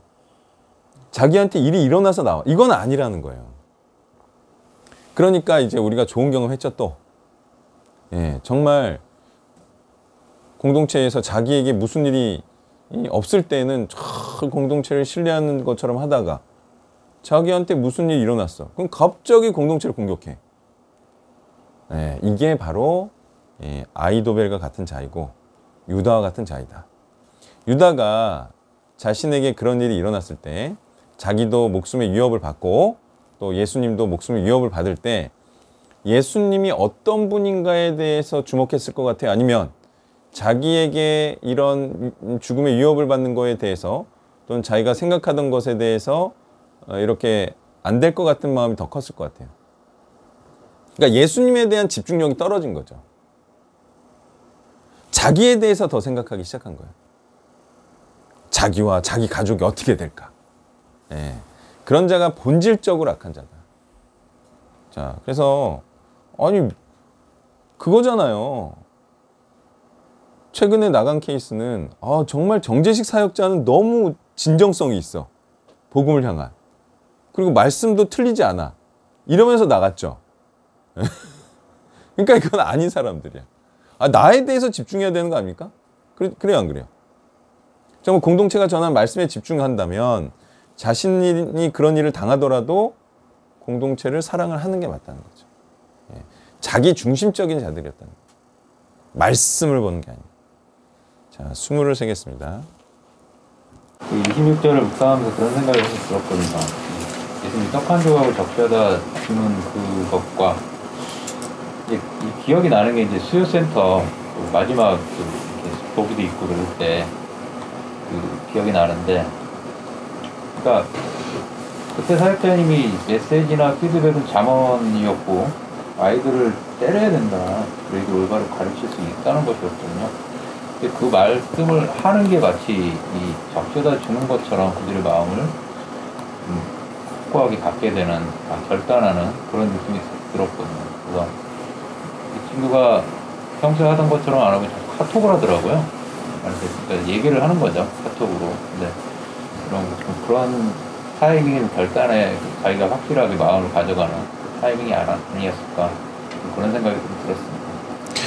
네, 예수님께서 떡 한 조각을 적셔다 주면서 하고자 하는 것을 속히 하라. 자, 이 말씀은 정말 어떻게 보면 정상적인 상황에서는 찔림을 받아야죠. 예수님께서 이렇게 신경을 써주시는구나. 이렇게 알고 있음에도 이렇게 신경을 써주는구나. 사실 정상적인 입장에서는 그렇게 생각하는 게 맞죠. 근데 아까도 말했듯이 그냥 미운 거예요. 이제 나의 뜻은 전혀 관심이 없는 그런 분으로 여겨진 거죠. 그러니까 이것도 사실은 지적질로 본 거죠. 자기를 지적한 걸로, 나쁜 놈으로 만든 걸로 여겨졌겠죠. 그러니까 저는 그때도 그냥 단순히 애들은 매를 때리는 것이 성경적이다. 왜냐하면 제가 누누이 말하듯이 애들은 모든 것을 잘못하기 때문에 모든 것을 교정해줘야 된다라는 의미로 했는데 그들은 지적질로 받아들인 거예요. 지적질로. 그래서 이제 한번 보세요. 이것도 좋은 공부인데 나중에 어떻게 자라는지를 한번 좀 보면 좋을 것 같아요. 그렇게 안 때리면 애가 어떻게 되는지를 보고 정말 하나님의 말씀이 어떤 의미인가 좀 이런 걸 좀 보면 좋겠고요. 때린 애와 때리지 않은 애의 차이, 그게 어떤 차이를 애한테 발생을 하는지를 보세요. 저는 많이 봤기 때문에 오냐오냐 해서 키우면 애가 정말 희마리가 없어요. 뭐라고요? 희마리가 없어요. 자꾸 때려주고 뭐라고 해주고 그리고 정말 알아들을 만큼 이렇게 깨닫게 해줘야지 애들이 정신을 번쩍 차리고 뭐라도 하지. 애들은요 이게 하나를 깨닫기가 어려워요 쉬워요. 뭘 하나 인지시키는 게 굉장히 어렵죠. 근데 애들이 인지할 수 있는 때가 매를 때리는 때예요. 그때는 좀 인지를 해요. 그 전까지는 아무리 뭐라 그래도 인지를 못합니다. 계속 잘못을 반복하죠. 그때 때려주면 다시는 그 잘못을 반복을 하지 않고 그게 사실은 인생이 한 번 한 번씩 발전을 하는 거예요. 네. 그런 수고를 해주는데 그걸 못하게 해? 그거는 상당히 이상한 생각입니다. 때리는 게 사실은 가장 큰 에너지를 써야 되거든요. 오히려 고마워해야 되는데, 그러니까 좀 세상이 좀 이렇게 하수상해서 그런 것 같아요. 분위기가. 예전에는 선생님이 때리면 감사하고 그랬죠, 부모님들이. 근데 지금 뭐 쫓아가고 막 그러잖아요. 그러니까 세상이 그렇게 돼서 그런 면이 있는데, 그렇더라도 이거는 그렇게 어려운 게 아니거든요. 왜냐하면 좋은 학부모들은요, 이게 뭐 선생이 머리 때린 거 아닌 한, 그죠? 위험한데 때린 거 아닌 한 정상적인 학부모들은 잘 맞았다 그럽니다. 손바닥 맞고 허벅지 맞고 이런 거 있잖아요. 이런 건 정말 선생님이 잘했다라고 말을 합니다. 예. 근데 이제 그런 거를 좀 안 좋아하는 거는 좀 약간 정신이 이상한 거죠, 말하자면. 예전에 그런 떠나갔던 친구들 포인트가 약간 그런 느낌이었던 것 같아요. 분위기가 좋은데 지적질이더라고 때리니까 분위기가 나빠지면서 그거를 싫어하는 약간 그런 상황이죠. 오늘 든 생각인데 내가 사실은 이제 수복이 메시지에서 이걸 간간히 지적을 했어요. 기억하시는 분? 예, 알레고리를 사실 이렇게 메시지 할 때마다 제가 지적을 했거든요. 근데 세게 안 했어.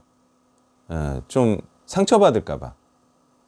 근데 사실 그게 걔가 좀 과도했어요, 알레고리가. 오히려 좀 그때 좀 매를 대듯이 했어야 된다 이런 생각도 들어요. 근데 어떻게 생각하세요? 그거에 대해서 좀 불만이 있었을 것 같아요, 없었을 것 같아요? 이렇게 선생님이 지적하신 거죠. 예. 그거는 세게 하지 않으셔가지고. 그렇죠. 네. 그럼 세게 했다면? 제가 어떤 일이 있었냐면 수복이가 이제 막 골골대고 이럴 때가 은근히 많았다 하더라고요.